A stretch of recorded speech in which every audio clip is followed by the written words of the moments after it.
Pues vamos a continuar con nuestro estudio acerca del libro de Daniel. Abran sus Biblias en el capítulo 7 del libro de Daniel.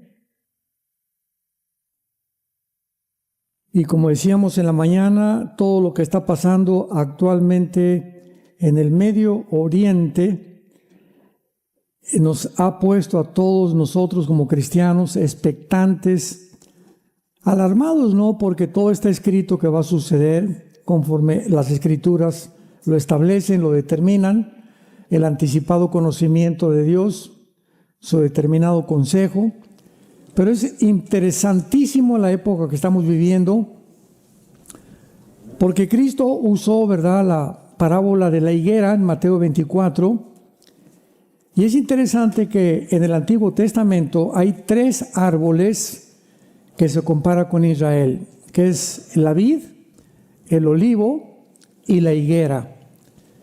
La única diferencia cuando Jesús dice, mirad la higuera, cuando brotan sus hojas, saben que el verano está cerca, no pasará esta generación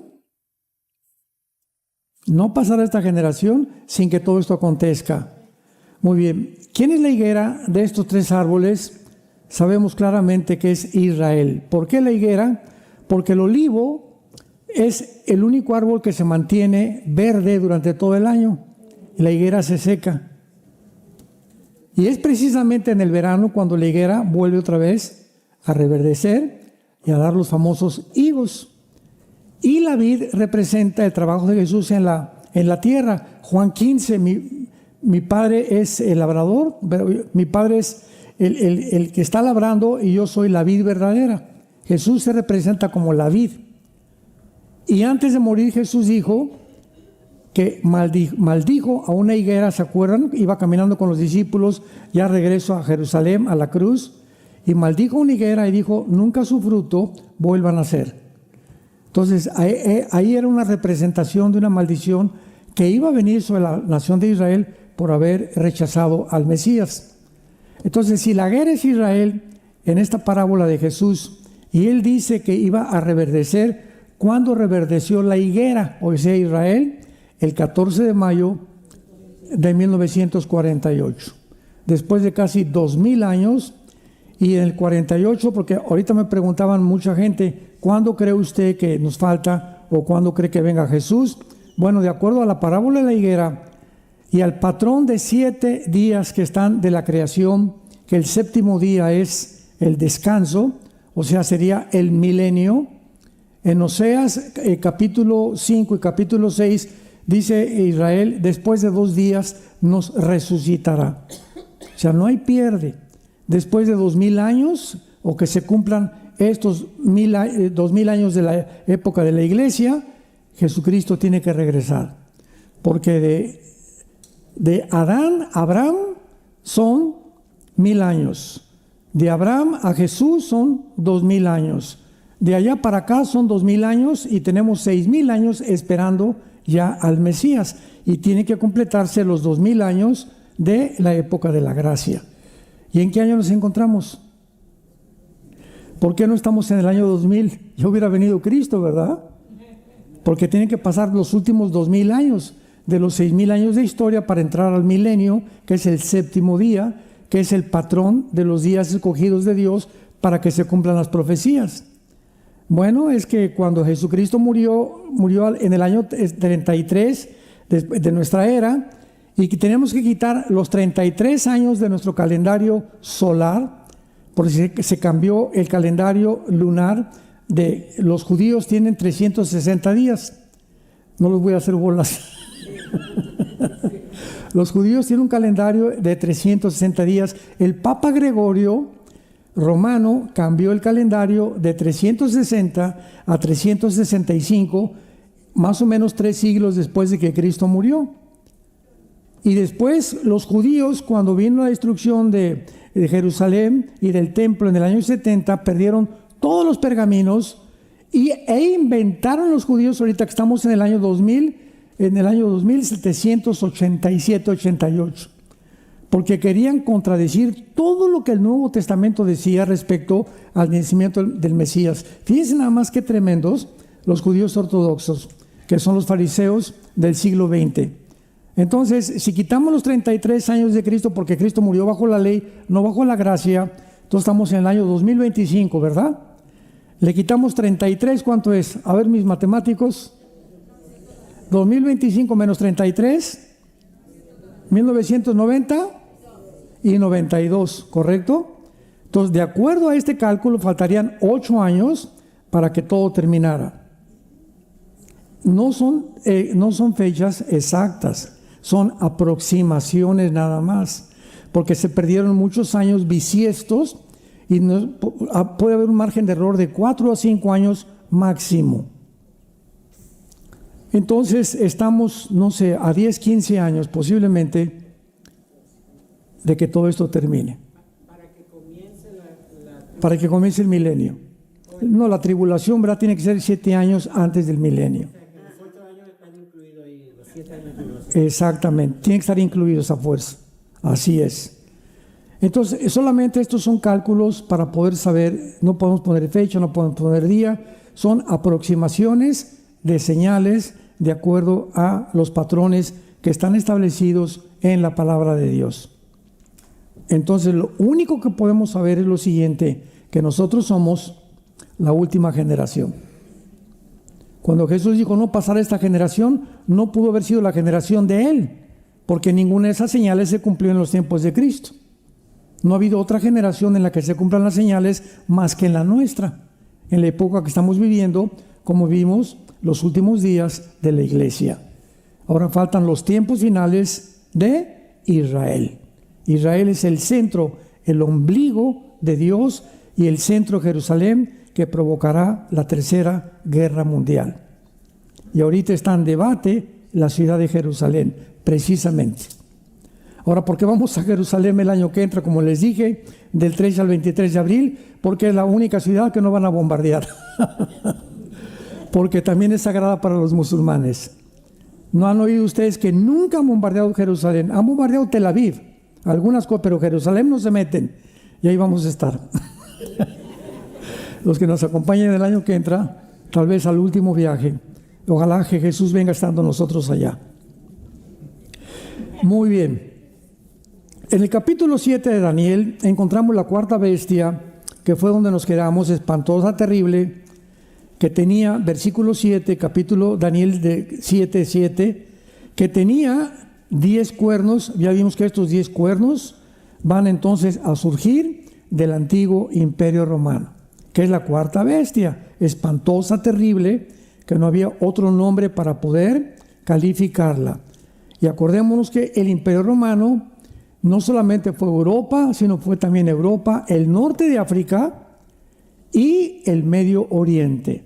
Entonces el imperio romano se extendió por toda esta zona geográfica actual. Y dice el versículo 8, aquí se pone la cosa ya muy interesante. Mientras yo contemplaba los cuernos, o sea, estos últimos 10 gobiernos que acabamos de ver, que van a formar el gobierno del anticristo, 10 cuernos, 10 gobiernos, mientras yo los contemplaba, otro cuerno pequeño salía de entre ellos. Cuando se formen 10 gobiernos o 10 naciones, de una de estas 10 naciones va a surgir el anticristo, que es el cuerno pequeño. Lo vamos a confirmar en unos momentos.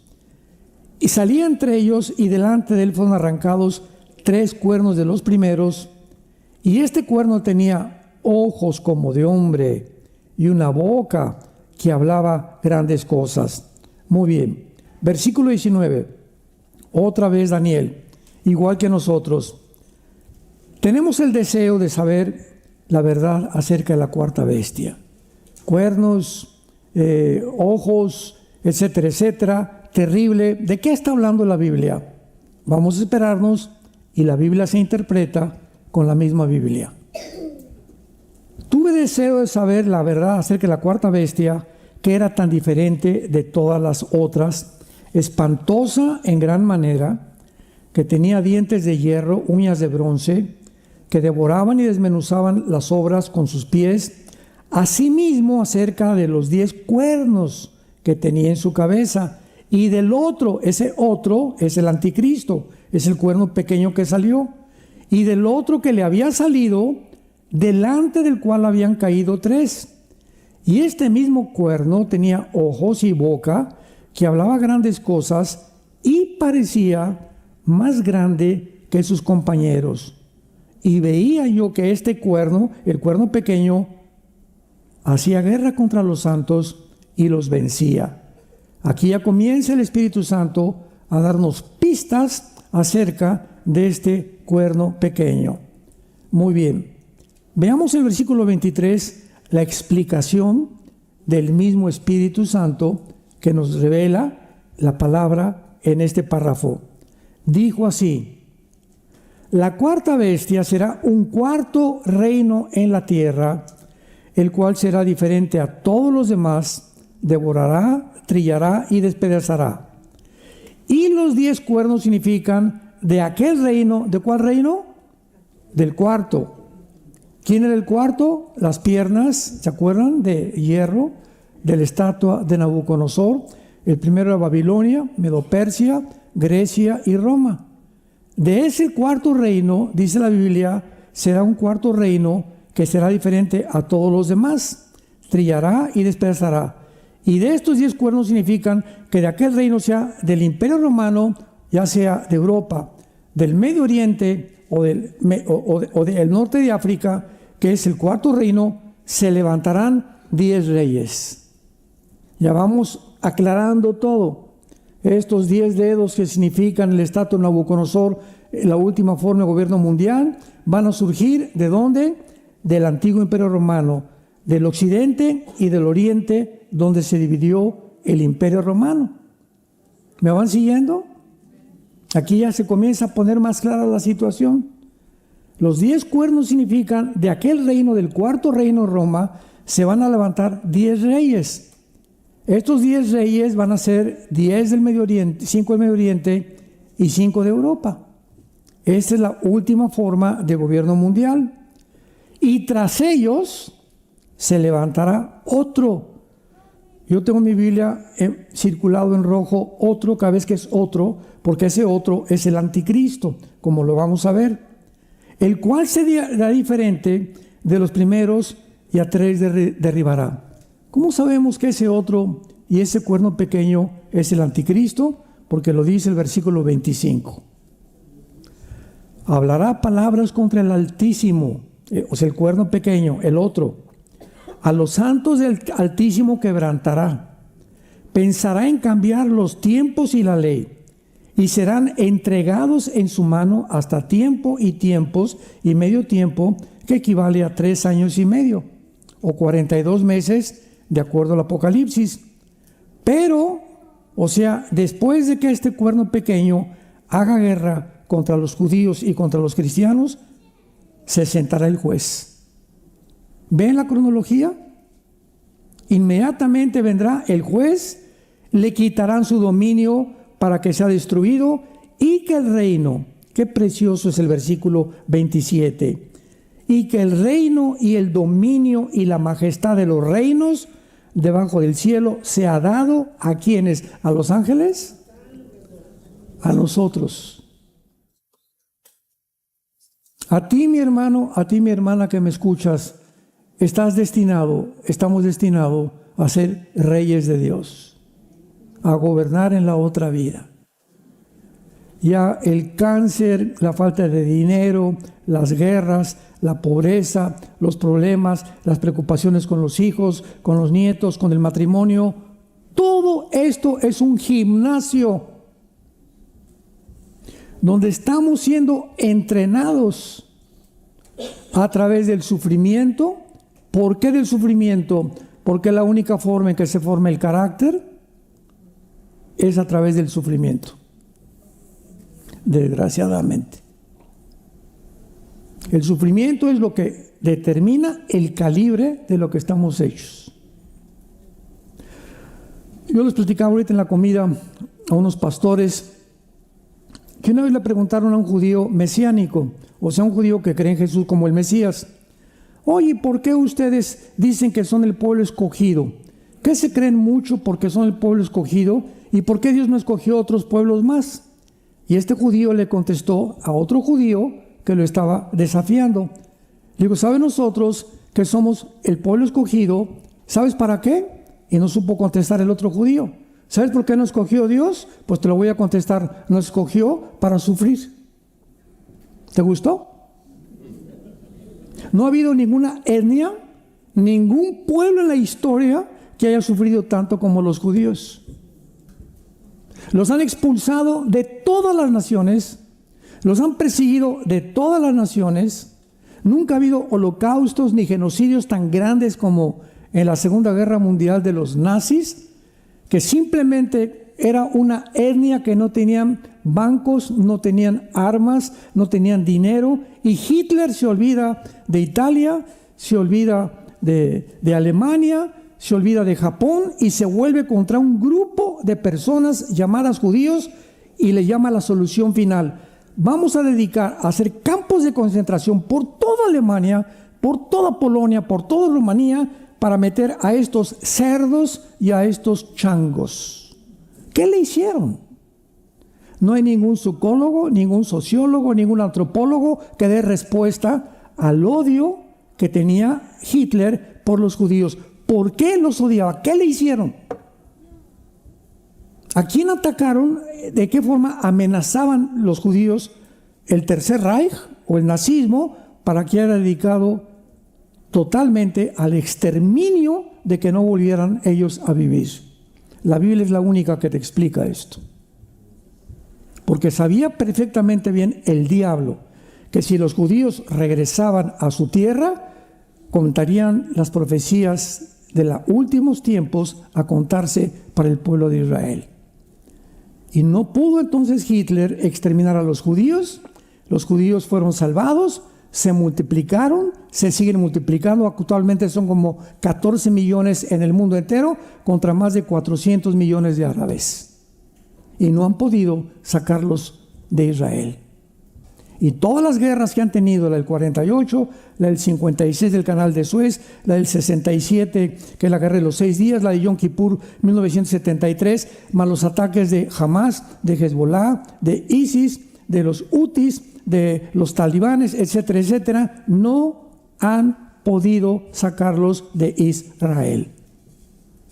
Israel es una región geográfica tan pequeña que cabría 17 veces en el estado de California. Israel cabría 17 veces en el estado de California. Así de pequeño, así el puntito que tú ves ahí, ahí está todo el problema del mundo entero. ¿Por qué? ¿Qué revolución han causado? ¿Cómo es posible que hayan alborotado como en un gallinero el mundo entero, que todos los más de 300, 400 millones de árabes los quieran exterminar y que hayan jurado exterminarlos hasta que ellos se salgan de Israel? No quieren que vivan con ellos. Y todos estos tratados de paz nunca los judíos lo han negado, los han aceptado. El tratado de Oslo en Madrid, el tratado de Egipto, el tratado con Sisi, el tratado que hicieron actualmente, ellos han firmado. Pero cuando firman ellos, los Hamas y los árabes dicen lo siguiente: es que no queremos dos pueblos de Israel. Escuchen esto: no queremos dos pueblos, queremos toda Israel para nosotros. No queremos una parte de Jerusalén como la tienen actualmente, queremos toda la ciudad de Jerusalén. Algo, como dijo Benjamín Netanyahu, nunca lo vamos a ceder. Y si nos quieren morir, nos morimos juntos y hacemos la operación Sansón, que significa que vamos a contestar con armas nucleares. De acuerdo a la Biblia, no va a suceder eso, porque antes de que venga la exterminación de los judíos, cuando se queden solos, Cristo vendrá y intervendrá y matará al anticristo y a sus ejércitos, y juzgará a las naciones que ayudaron al anticristo a matar o querer exterminar al pueblo judío. Esto es muy importante que lo entendamos para comprender las profecías bíblicas. Entonces, vemos claramente en el capítulo 8 de Daniel, que es otra profecía, donde ya se reduce. En el capítulo 2 vimos las 4 imperios: Babilonia, Medo-Persia, Grecia y Roma, y los 10 dedos. en el capítulo 7, 4 bestias que representan los 4 imperios de la vida, pero aquí en el capítulo 8 se reduce y se pone la atención, tanto en el capítulo 8 como en el capítulo 11, sobre Grecia e Irán, y se representan por un macho cabrío que es Grecia, y un carnero que representa a Irán en el capítulo 8. Dice el versículo 3: alcé los ojos y miré un carnero que estaba delante del río con 2 cuernos, y uno creció más alto que el otro. Y vi que el carnero hería con los cuernos al poniente y al norte y al sur. Vemos nosotros que el imperio medo-persa se extendió, como dice la Biblia, al norte y al sur, y ninguna bestia podía contra él. El imperio medo-persa era casi invencible. No sé cuántos de ustedes vieron la película esa, donde salen los macedonios y se enfrentan súper entrenados ellos, que así los muy fuertes sacaron, y se les vienen por la playa miles y miles y miles y miles de persas, y ponen a un rey persa gigantesco. No me acuerdo cómo se llama la película esa. ¿Cómo? ¿Los gigantes? Esa, los 300, exactamente, en esa película. Ahí vemos el enfrentamiento entre el medo-persa contra un grupo bien pequeño de macedonios, súper entrenados, que claro que finalmente los vencen, ¿verdad? Pero vemos nosotros que después Grecia vence al imperio medo-persa, representado por el macho cabrío, el imperio griego. Mientras yo consideraba, versículo 5, un macho cabrío venía del lado del poniente. Versículo 6, vino hasta el carnero de 2 cuernos. Versículo 7, y lo vi que llegó junto al carnero, se levantó contra él y lo hirió, y le quebró sus 2 cuernos. ¿Por qué 2 cuernos? Porque eran los medos y los persas que se unieron.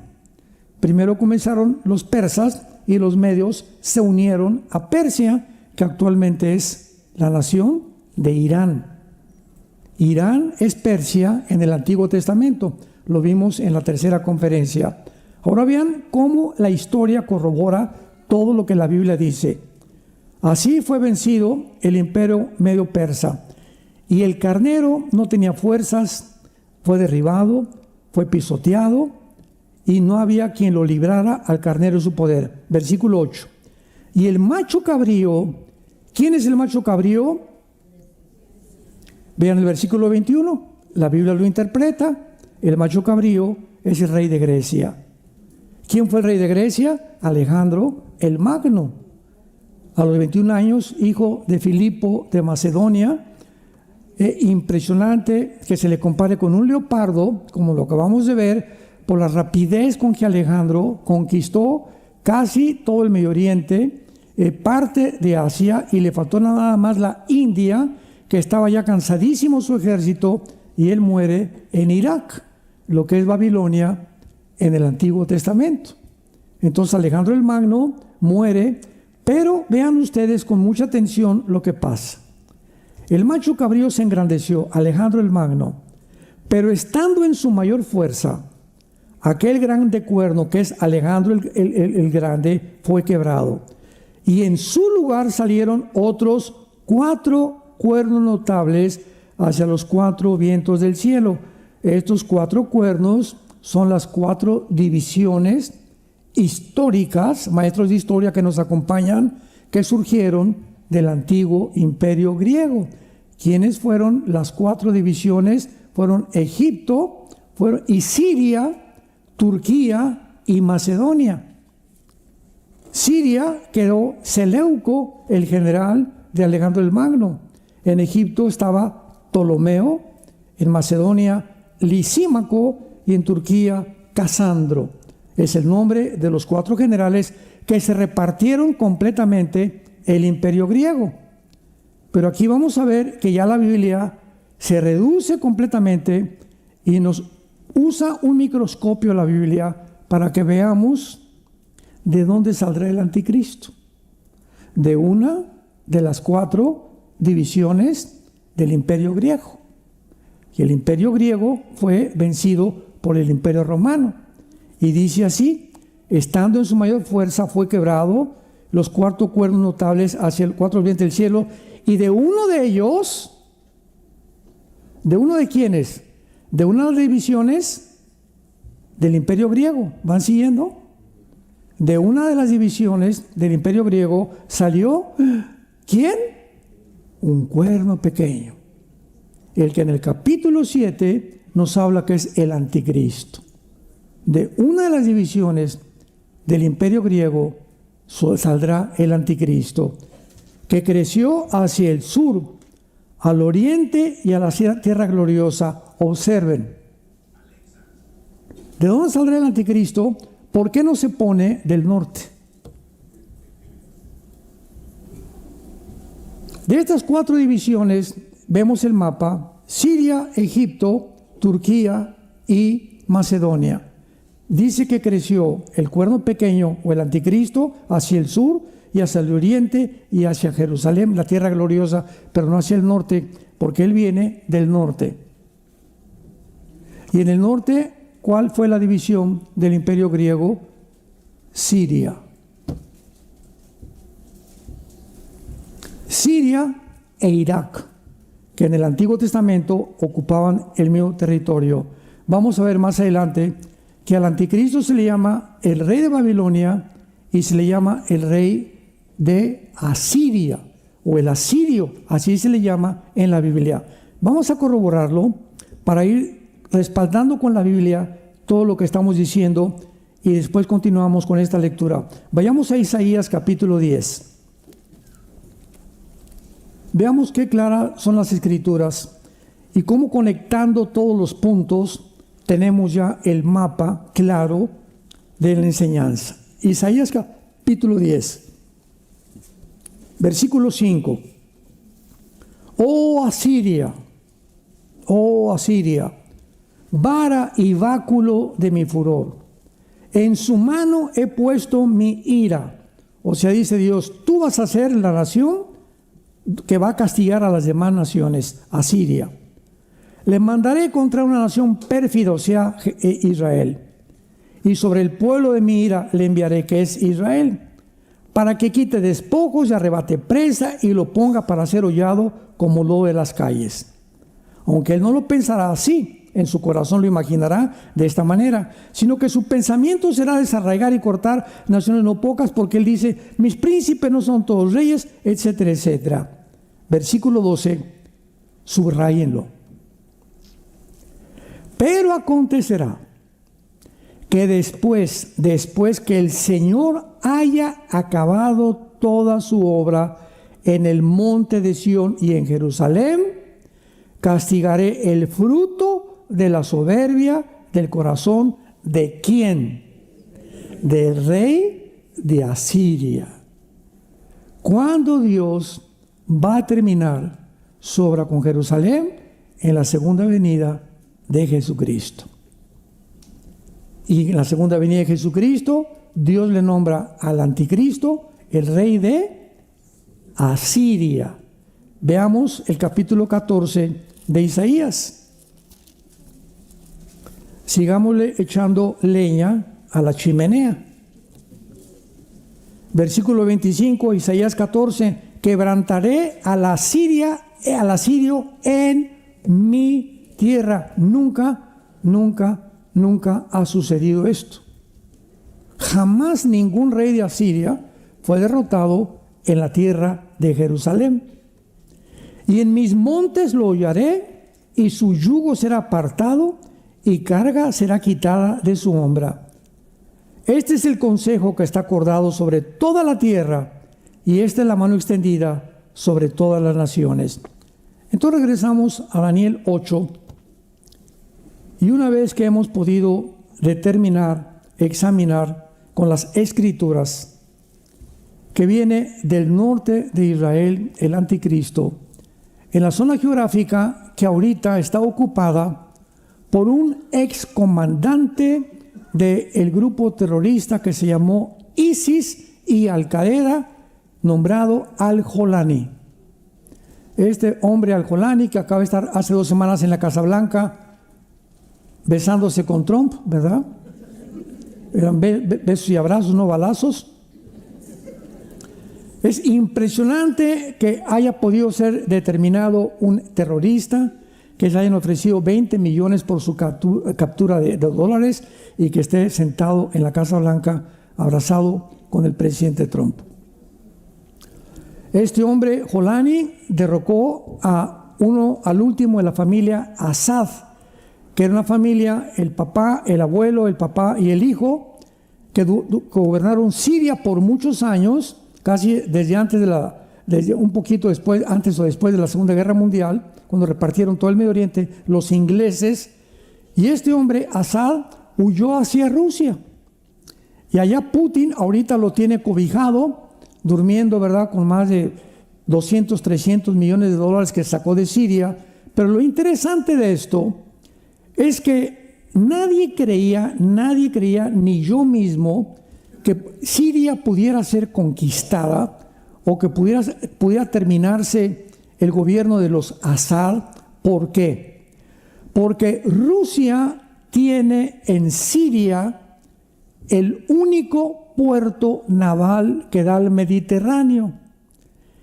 Y si Siria caía en manos de cualquier nación que no fuera Rusia, Rusia se debilitaría estratégicamente, políticamente y económicamente, porque entonces ese puerto caería en manos de enemigos de Rusia, que es el puerto de Tortok o Vostok, como se llame, que es el Mediterráneo. Entonces Assad es sacado y es mandado a Rusia, y Siria queda en manos de un terrorista llamado Jolani. Pero al mismo tiempo en Siria quedan los Wahhabis, que es una secta de los musulmanes, quedan los drusos, quedan los kurdos, que los odia el presidente Erdogan de Turquía, y quedan otros ex rebeldes del gobierno de Assad. Entonces Siria se convierte en una olla express. Y en las últimas semanas o en los últimos meses, Jolani ha mandado matar a todos los cristianos y a todos los drusos. Los drusos es una secta, es un grupo muy pequeño, no pasan de 20, 30 mil en el mundo, que también creen en muchos principios cristianos, pero la guerra contra ellos es de los musulmanes. Y ahora, ¿quién ayudó a Jolani a derrocar a Assad? ¿Quién fue el que protegió económicamente y con armas a Sani para poder Jolani entrar a Siria? Lo protegió, lo sostuvo y lo sigue sosteniendo Turquía. Que aparece en Ezequiel 38, Turquía, como una de las naciones que van a estar formando parte del anticristo. Entonces ya tenemos a Siria, tenemos a Irak, tenemos a Egipto, tenemos a esta nación de Macedonia, y tenemos también a Turquía como las naciones que van a formar el gobierno del anticristo. Qué interesante que Erdogan ha jurado exterminar a Israel. Hay dos naciones, nada más dos naciones, aunque hay más que odian a Israel, pero hay dos naciones que han jurado públicamente exterminar a Israel: Irán y Turquía. Los ayatolas han jurado exterminar a Israel en las Naciones Unidas, en el foro de las Naciones Unidas, y nadie les dijo nada. Y además Erdogan dice: yo voy a ser el jefe del próximo califato musulmán y voy a revivir el imperio otomano. Y ahorita se acaba de hacer amigo de Trump. Y ahorita los mejores amigos de Trump son Jolani, el de Siria, y Erdogan. Salieron abrazados otra vez, y le ha prometido Trump mandarle aviones a Turquía para prestárselos a Erdogan, que seguramente los va a usar en contra de Israel. Ahora entendamos algo. ¿Quién es Trump o por qué ha entrado Trump? Desde que entró al gobierno fue una bendición grandísima, porque Dios actúa de esta manera, hermanos en Jesucristo. En el Antiguo Testamento Dios escogió un hombre llamado Ciro de Persia. Y Ciro se le nombra en la Biblia el ungido de Jehová. La palabra ungido significa una persona que Dios escoge para un propósito determinado. Ciro nunca se convirtió, Ciro fue siempre idólatra. Pero así como Dios ungió a Ciro, usó también al faraón de Egipto para que las 10 plagas, endurecer su corazón y mostrar su poder ante el mundo, porque sus pensamientos no son nuestros pensamientos, así es la forma como usa Dios. Entonces Dios escoge a Trump también como un ungido para acabar con la ideología de género, para acabar con los abortos, para fortalecer a la iglesia, etcétera, etcétera, temporalmente de todo este año. Pero estos ungidos o estas personas que Dios llama pueden en su voluntad, en su libre albedrío, voltearse contra Dios y los dones que Dios le dio, como el rey Salomón. El rey Salomón fue el hombre más sabio escogido por Dios. ¿Y qué hizo Salomón? Se volteó contra Dios y las mujeres se lo llevaron de parranda. Y se perdió el reino y se dividió el reino de Israel en Jeroboam y Roboam, porque Salomón, las mujeres lo engañaron y acabó creyendo y comenzó casándose con mujeres ajenas a Israel. ¿Qué le pasó también al rey David? Una vez que se subió al techo de su castillo y vio a Betsabé, una mujer guapísima, bañándose, esa panquecito, venga para mi reino. No, pues está casada mi rey, se acercaron los soldados, está casada. ¿Cómo que está casada así? ¿Y quién es su esposo? Un hombre llamado Urías, mátenlo, mándenlo al frente de batalla y mátenlo. Y se mete David con esa mujer y se embaraza esa mujer y tienen un niño que finalmente se murió. Y sin embargo, se le llama a David conforme al corazón de Dios. ¿Cómo puede ser esto? ¿Un varón conforme al corazón de Dios? Así es, porque al mismo tiempo que David comete ese, no lo volvió a hacer jamás. Se arrepintió realmente y cada vez que David pecaba, se volvía a Dios. A Dios no le extraña que nos caigamos del caballo. A Dios se sorprende y Dios se enoja cuando nos quedamos tirados y no nos volvemos a montar al caballo. Entonces todos nosotros en diferentes épocas de la vida nos caemos del caballo. La hemos regado, como dicen en México. Hemos cometido pecados, hemos cometido errores en nuestra vida. Todos. No, aquí no hay ningún Santo Tomás, ni Santa Catalina tampoco. Pero ¿qué es lo que pasa, verdad? Dice en 1 Corintios capítulo 6, pero ya hemos sido lavados, ya hemos sido santificados. Esto éramos algunos. La iglesia son puros ex-homosexuales, ex-lesbianas, ex-secuestradores, ex-ladrones, ex-adúlteros, ex-borrachos, ex-drogadictos, ex-fraudulentos. La iglesia somos puros ex. Aquí no hay nadie que pueda decir, yo nunca rompí un plato, porque serías fariseo. Y Jesús vino precisamente por eso, por los pecadores, para que la gloria sea para Él. Hacer de un borracho un santo, un secuestrador un santo, un asesino un santo. Pablo mató cristianos. Pablo era perseguidor de la iglesia. Y cuando mataron a Esteban en Hechos 7, ahí estaba Pablo, y estaba cuando aventaron sus ropas y lo apedrearon, ahí estaba Pablo siendo testigo del primer mártir de la iglesia, Esteban. Y la iglesia está llena de casos. La mujer, ¿cómo se llama? Otra mujer que estaba endemoniada también en el Nuevo Testamento con 7 demonios, fue la mujer que al pie de la cruz con María, la Madre de Jesús, fue la mejor discípula de Jesucristo, una ex endemoniada. Entonces todos nosotros, como les platicaba en la otra conferencia, el Chapo Guzmán acaba de convertirse hace algunos, porque su mamá era cristiana, le dio un permiso, fue la única persona que le dio un permiso, le dio una Biblia, su mamá era cristiana, construyó una iglesia, el Chapo, allá cerca de Sinaloa, y ahora llega la mamá y antes de morir dice, mi hijo recibió a Cristo y nació de nuevo. Y la gente, ¿cómo el Chapo, ex borracho, parrindero, y tú eras mejor que él? ¿Alguien se cree mejor que otro? Los fariseos, no somos como las prostitutas y los borrachos, pues digo, hemos pecadillo, ¿verdad? Pero somos diferentes, ¿eh? No me he rebajado tanto, ¿verdad?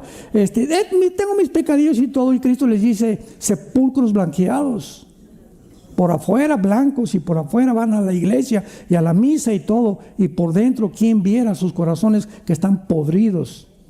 Hipócritas, generación de víboras. Cálmate. Ya no le seguimos porque mejor vamos a la Biblia. Dice el capítulo 8 de Daniel. Veamos ahora la confirmación del anticristo surgiendo de una de las 4 divisiones del imperio griego, que en este caso es la región de Siria y de Irak. De ahí saldrá el anticristo. Y dice el versículo 9: y de uno de ellos salió un cuerno, que ya lo vimos, pequeño, que creció al sur, al oriente, hacia la tierra gloriosa, y se engrandeció hasta el ejército del cielo. Y parte del ejército de las estrellas echó por tierra y las pisoteó. ¿Quién es este? El mismo Satanás. Dice en Apocalipsis 12 que Satanás engañó a la tercera parte de los ángeles, y a los ángeles se llama en la Biblia más de 10 veces estrellas. Las echó hacia abajo. No está hablando literalmente de estrellas, eso es imposible.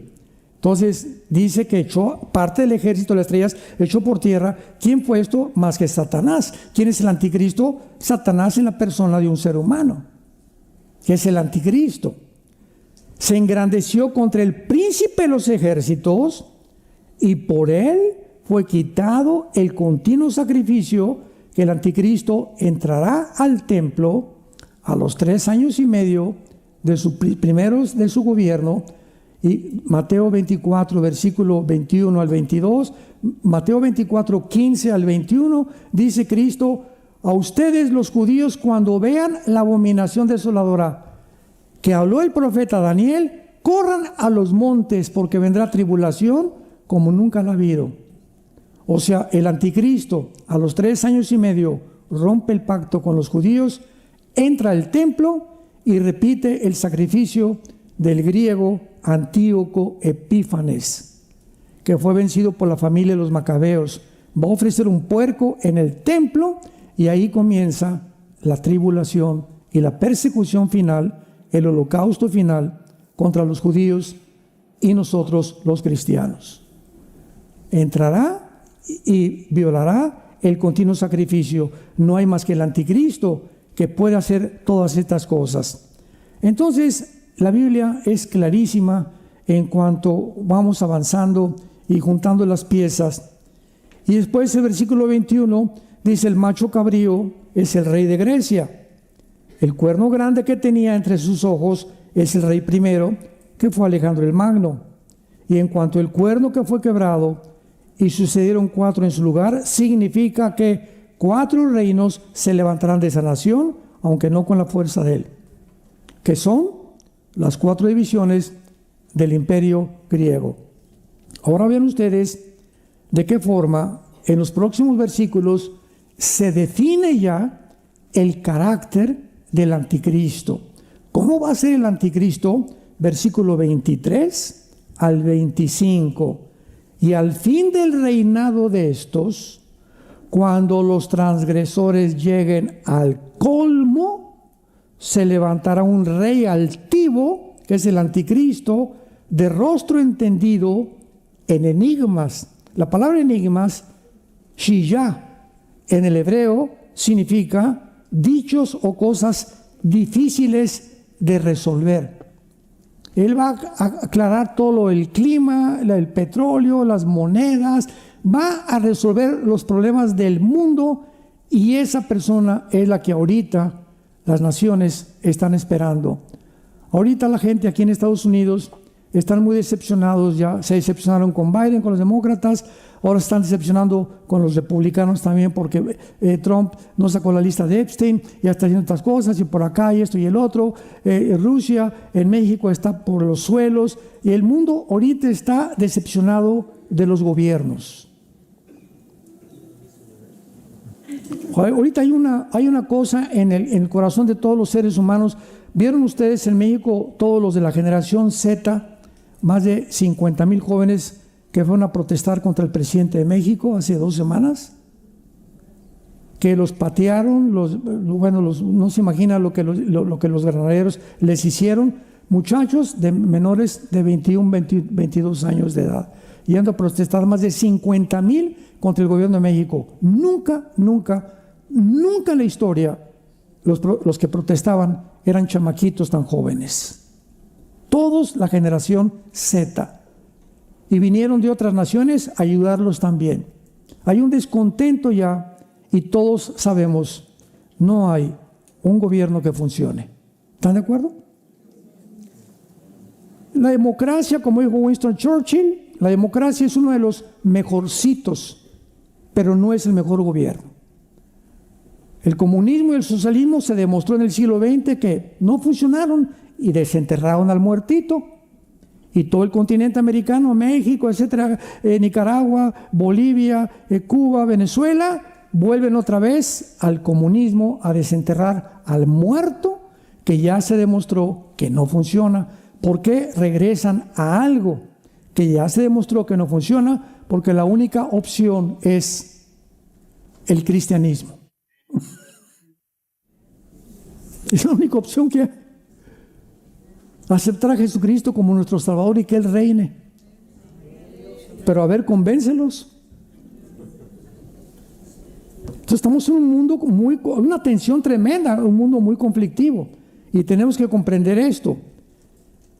Un rey altivo, entendido en enigmas, y el poder se fortalecerá, mas no con fuerza propia. Causará grandes ruinas, prosperará y hará arbitrariamente, como sucedió en la pandemia. Nunca el mundo había visto gobiernos tan arbitrarios, tan totalitarios. Tápense, no entren aquí, no entren a los gimnasios, sáquenlos de la playa, vacúnense y el que no se vacune no entra a la escuela, no se sube al avión. Nunca había habido tanta arbitrariedad, tanto totalitarismo,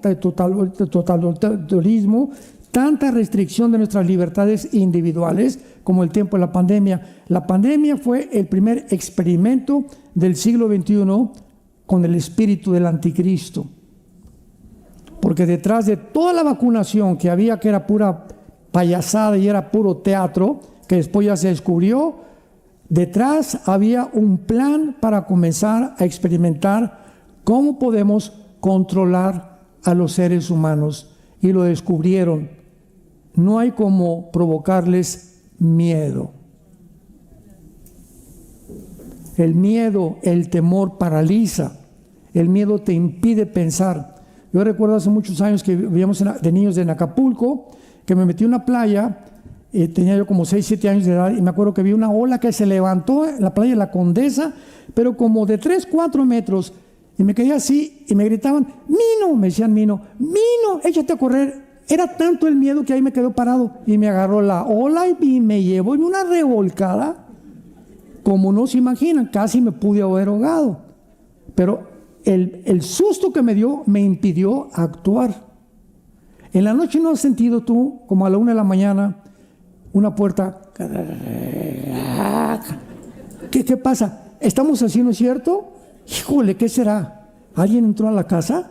Y nos da miedo pararnos, no sabemos cómo actuar, porque el miedo comienza a bloquearnos todos los sentimientos y las emociones, nos paraliza, el miedo paraliza, nos impide actuar y razonar. Ese es el miedo, y en el amor no hay temor, porque el que teme no ha sido perfeccionado en el amor. 1 Juan 4:18. Entonces, este hombre está ya haciendo experimentos como el de la pandemia y va a actuar arbitrariamente y destruirá a los fuertes y al pueblo de los santos. Con su sagacidad hará prosperar el engaño, en su corazón se engrandecerá, sin aviso destruirá a muchos, se levantará contra el príncipe de los príncipes, pero será quebrantado, aunque no por mano humana, o sea, por Jesucristo.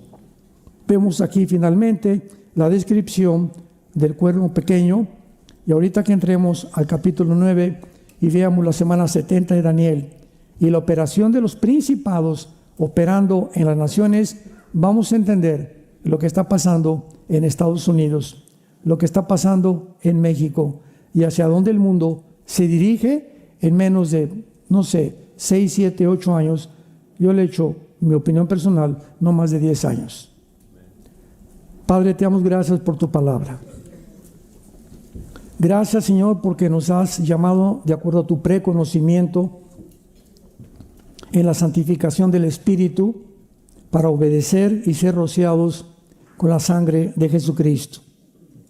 Y el Dios de paz, el Dios de los pastores y del pastor por el pacto sempiterno que derramó su sangre por nosotros, te pedimos, Padre, que nos hagas crecer en tu gracia y en tu conocimiento y que podamos hacer las cosas que son agradables delante de tus ojos para ser hallados irreprensibles en la venida de Jesucristo, en quien oramos y te damos las gracias. Amén.